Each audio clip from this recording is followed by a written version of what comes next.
સ્વાગત છે। હું છું રેખા માલકાની અને જોઈએ આજના સમાચાર। રથયાત્રાને ધ્યાનમાં રાખી વાંટડા ટોલ પાસે સઘન વાહન ચેકિંગ દરમિયાન કાર્યવાહી।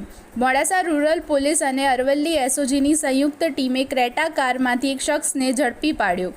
આરોપી પાસેથી એક નાળવાળી પિસ્તોલ, 2 મેગેઝીન અને 24 જીવતા કારતૂસ મળી આવ્યા। આરોપીની ઓળખ સાજિદ અબ્દુલ રશીદ કુરેશી રહે અંકલેશ્વર મૂળ ઉત્તર પ્રદેશ તરીકે થઈ। Police inspector PB Chaudhary SOG અને police inspector SL Vasava Modasa રૂરલના માર્ગદર્શન હેઠળ કાર્યવાહી કરવામાં આવી।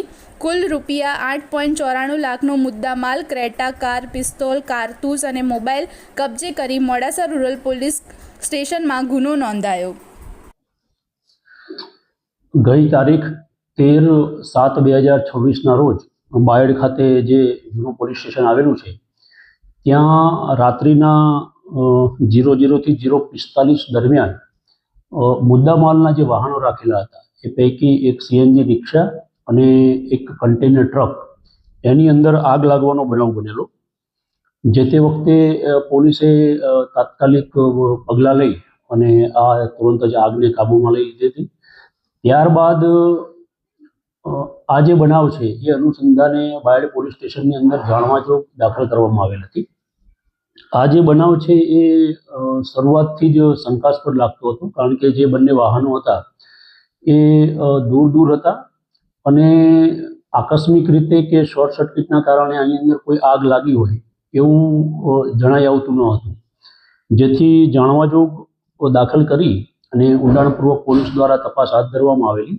જે દરમિયાન હ્યુમન ઇન્ટેલિજન્સ અને આજુબાજુમાં તપાસ કરતા આ બનાવ અનુસંધાને 2 શંકાસ્પદ જે વ્યક્તિ હતા તેઓની આની અંદર સંડોવણી જણાઈ આવેલી અને જેના આધારે પોલીસને જે પુરાવા મળેલા અને જે સાહેદો મળેલા એ અનુસંધાને બંને વ્યક્તિઓની પૂછપરછ કરતા જે આરોપી છે રોહિત કુમાર સુરેશભાઈ ઠાકોર અને રિતિક રજનીભાઈ દેવીપૂજક, આ બંને જણાએ ગુનાહિત કાવતરું રચી અને પોલીસ સ્ટેશનની અંદર જે આ બંને વાહનો પાર્ક કરેલા હતા ત્યાં મોડી રાત્રિના પેટ્રોલ પંપ ઉપર જઈ અને તેઓ પેટ્રોલ લઈ આવેલા અને પેટ્રોલ લાવી અને પછી તક જોઈ અને બંને વાહનોની અંદર તેઓએ આગ લગાડેલી।